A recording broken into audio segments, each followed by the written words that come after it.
Projects. I'm Jeff, and this is your SoCal fishing forecast for Thursday, June 1st. Quick look at our wonderful June gloom weather here. Doesn't seem to go away. And this is what I would consider to be like the official start of the proper fishing season. Usually Memorial Day weekend, rolling into June, that's kind of like the green light go. And this is when I start taking the actual fishing a lot more serious than when I do it in the beginning of the year. And it's not just because that's just my thoughts. It's just typically this is when our fishing season normally starts. And if it starts anything before this, to me, is just an added bonus. So let's take a quick look at what we got going on here. This weather pattern here, we just don't seem to get out of here. But this is your June gloom weather pattern. Northwest winds, Coriolis effect, California eddy. Spins behind the islands, drives overcast skies, a little bit of drizzle in the morning, and it's on repeat. I'll just skip this up here because it all looks the same to me. But we're going to have somewhere around 15 knots of wind on the outside, and then 5 to 10, somewhere, 15, like I said, on the outside, 5 to 10 on the inside. And that's pretty much going to be the pattern for the next foreseeable 7 days, as it seems to never end at this point. So it is what it is. As far as ocean conditions, private boaters, probably going to be a little bit bumpy out there for you with that northwest swell. The 2 or 3 feet around like 9 or 10 seconds, sometimes 3 or 4 feet. Just kind of depends on how gusty that wind gets, and it's variable. One day could be a little bit more than the next, and it's a little bit hard to predict sometimes too. So just keep your eyes on the water, and always check your latest, greatest marine forecast. As far as our ocean temps, believe it or not, we actually got a chart here. I thought the day would never come, but we had a little bit of sun on Sunday. Yeah, Sunday. We got a little bit of sun, and we got a little peek at what is going on with our temperature charts here. But all in all, you can see conditions are generally improving here. We got 62, 63 degree warm water on the inside, and a lot of this is pushing up. And you see this yellow water here. Yellow is 62 degrees at Cortez, a little bit at Tanner. So the warm water is now pushing a little bit more west, and that's going to help open up things a little bit more as well. The other thing I wanted to point out was how much this water has cleaned up since the last time that we looked at it. You can see here that there's almost no green water on the inside, which is excellent. We still have a little bit of a hard edge here, which I do like, and a little bit green out here by 60 Mile Bank, so it makes things a little bit more interesting. But things are definitely turning into the summertime mode here. Just gonna have to give it a little bit more patience here.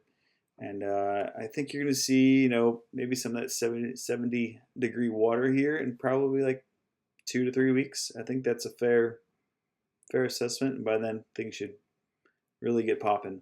But let's switch back to the temperature chart for now. That's a 3-day. Worthless. So 8-day average. Again, sneak peek at what's really going on. The clouds are doing most of the blockage for us. So let's talk fishing. The Channel Islands have had a really good run of sea bass for the last month or so, and the last few days it's slowed down a little bit. Still plenty of trophy fish to be found. Just they haven't really been biting as well the last couple of days. I wouldn't count it out.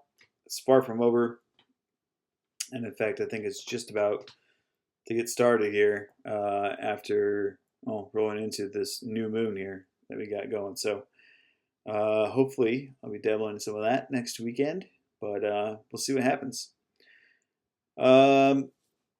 Moving further south, Catalina had a nice little run last couple days of yellowtail and a sprinkle of white sea bass here and there. It has not been like lights out fishing. It never is at Catalina, really. And you're going to have to work for the bite. But the backside has really been your friend most days. There is some squid up here, and the yellows are kind of keyed in on it. You could probably still get a bite with a sardine or trolling a mackerel colored lure, such as Rapalas, DTX minnows, any like deep diving trolling plug should work. 4 or 5 knots. Get those things down. Keep it out of the kelp, otherwise you're gonna have a bigger mess. But that's a good way to try and locate those yellows, and occasional sea bass here and there as well. Again, not lights out fishing, but better than lately, at least for Catalina's sake. SBI, I haven't really heard anything from SBI in a while.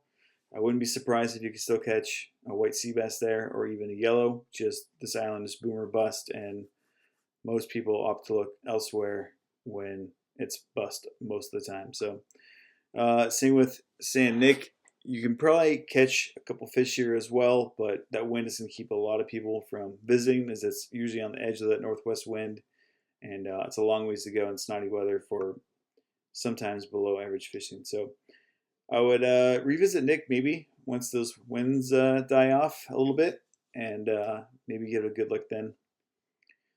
San Clemente Island.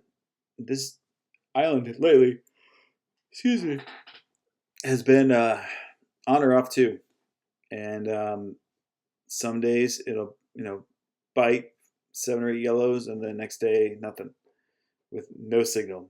So today it bit pretty good. 7 or 8 fish were caught on the Thunderbird, really nice size too. I did see Jeff put up a special on the boat, T-Bird 30. Don't quote me, but you can probably find his Facebook or Instagram. $30 off on a trip, which is a pretty reasonable way to get on the water, especially right now. So if that's your thing, you might want to check that out. But you do have a chance of catching a really nice yellow out here. And also, there's been a sprinkle of sea bass at the dunes. This you might have to have squid for, and get deep in the kelp to make that work. But again, this island's starting to show some signs of life. Not a whole lot of action on the front side at the moment, but again, this is the start of the season now, so this is when I start getting serious. So we'll see what happens from there. Offshore fishing. We did have a kelp patty with holding yellowtail as north as the 14-mile bank this week, so that's a good sign of this current flow from the Davidson Current moving north. So I would expect to see some more of that come along in the next, I don't know, week or so. But as the stuff moves north, you can see more and more of it. I like the 289. I always have this. It's like a kelp patty magnet. Northwest flows or the other way. It always tends to attract them, and they get lined up. If you find one kelp patty, typically there's going to be more. And let's say, like, for example, you have this current is heading hard north, and you have no current or current heading south over here. This line is not going to have any current, and usually where there's no current or resistance, you're going to get patties that are lined up right in a line, and that's usually also the temp break also. So when you see those things lined up, pay attention to them.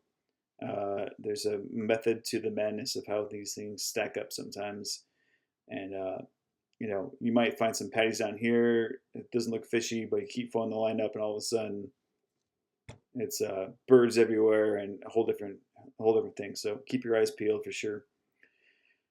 Let's talk about them pesky bluefin. Last couple days, not great fishing, but again, guys, ignore the counts. These are bluefin. They're dumb, stupid fish. Some days they bite, sometimes they don't. But the good news is that there's a lot of volume around. We've seen them as far as the Condom Bank. There's 267, 381, even up here on the backside of the island. We've seen a couple. We've seen them at the 43. We've seen them down here at the 60. We've seen them down upper and lower hidden. They caught some of the schoolie sized ones today at the 371. So, this is a big area, but this is a lot of volume of fish. So don't get discouraged by the fish counts. Sometimes these things get spread out when they get ran over too much by sport boats. Sometimes they just don't want to bite. But just for a reference from someone that just got off a boat the other day, 8 bites at night on jigs. That's not too bad.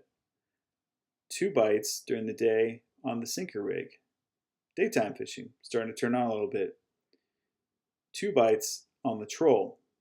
So if you do your math there, you can kind of figure out where a third of these bites are coming now during the daytime, which that's a really good sign.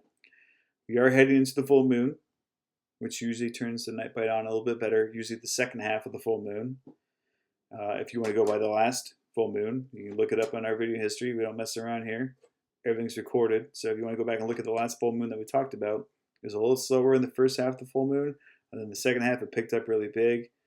We're heading right into the full moon this weekend, so let's see what happens. See if history repeats itself here. But you're starting to see some more of the daytime action. So if you're on a boat, and I understand that a lot of people are staying up all night to do the night bite, but if you're in any of these areas, I'm trolling. I mean, 20% of the fish got caught trolling.